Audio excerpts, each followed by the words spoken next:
So, in 2001, in a little country called Japan, around the corporate offices of Nikon, they were thinking about releasing a brand new CCD camera. It weighs 5 pounds. It has a 5.3 megapixel sensor. It's APS-C size. And they called it the Nikon D1x. The X stands for extra good. Let's go and find out if it's any good today, over 2 decades later.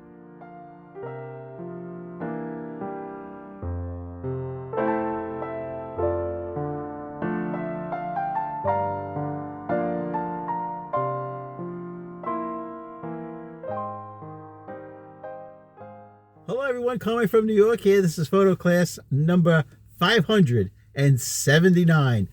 Thumbs up. It looks like this. Comment below and subscribe. I have been told by YouTube that a lot of you guys are watching my photo channel religiously and not subscribing. It's just a click of a button. It is free. You need no credit card. All right, let's get into it, guys. This is the Nikon D1x. Pretty small screen, but it works. Beautiful top screen, gives you a lot of information, and it has 2 more screens on the back. This one and this one, full control panel. Guys, this is some beast, let me tell you. First of all, you're going to be seeing beautiful images taken with this camera, the Nikon D1x, and the Nikkor lens. It's a 50mm f1.4 autofocus. Now,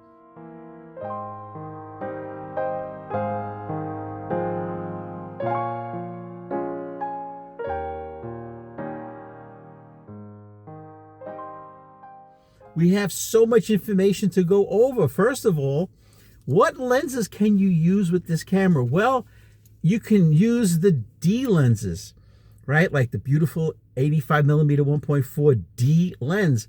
Now, why do I say that? Let's turn it off. Because the lenses get focused by the internal focus motor right here. The camera has the focus motor, and it drives the lenses right there with this little screw drive. By the way, this lens is a masterpiece. This autofocus Nikkor 50mm 1.4.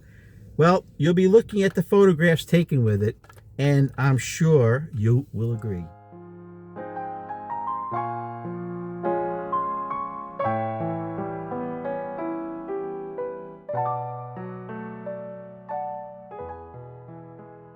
The specs are pages and pages long. So I have a link down below in the description, brings you right to the DP review specification page. It's very long, very clearly done, but let me just tell you this.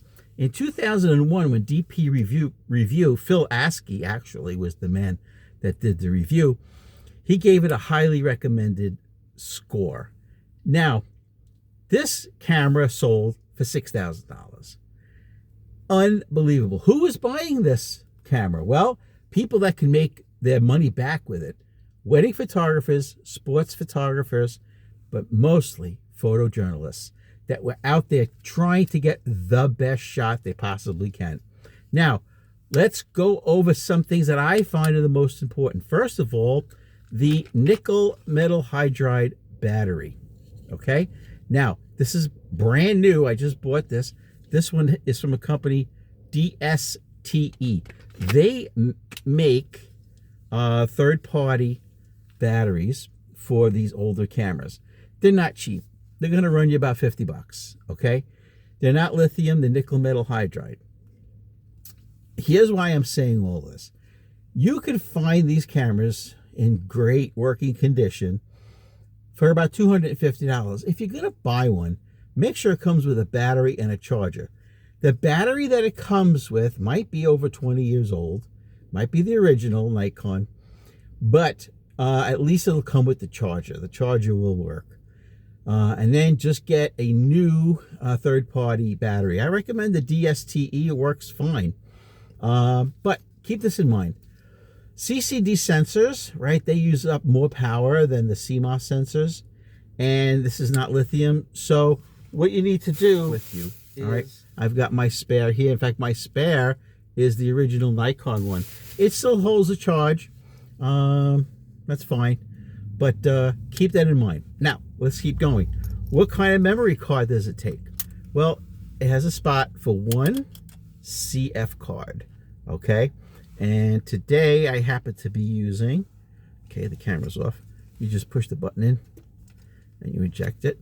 I'm using this card. This is the SanDisk 2 gig card. It's an old school card for an old school camera, okay? Now, let's run down a few specs that I find very, very important as you're looking at these photographs.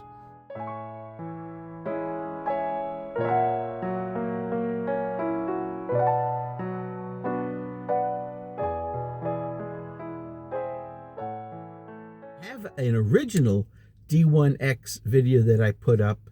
I'll put a link to that below. We'll call this part 2. The buffer in this camera will hold 40 images before it stops to read them onto the card. The crop factor is basic. It's 1.5 because it is an APS-C size sensor. So that means you take your lens and you multiply it by 1.5. And in this case, this 50mm lens is actually going to give you a field of view of a 75mm. The camera is heavy. It's all metal construction. Beneath this little vinyl skin, you will find a magnesium alloy body. The ISO range, and don't forget this is over 2 decades ago, it goes from 125 ISO to 800 ISO. One of the best parts of this camera is that the 1/16,000th of a second shutter speed. Sports photographers love that. So the camera, like right on the bottom, was indeed made in Japan. This lens was made in Japan. And I have a whole video, I'll put another link to that on the bottom about why made in Japan matters. So guys, this is it. This is the beautiful Nikon D1x camera. Now, do I recommend this? Sure I do. For $250, you can get a CCD, beautiful film-like sensor camera. It is chunky. It's big. This bottom part does not come off. It's where the battery is. And you can hold it vertically. It has a whole set of shutter buttons and control wheels on the back. So you can take vertical shots, horizontal shots, no issues. Okay guys, don't forget, subscribe, thumbs up, comment below.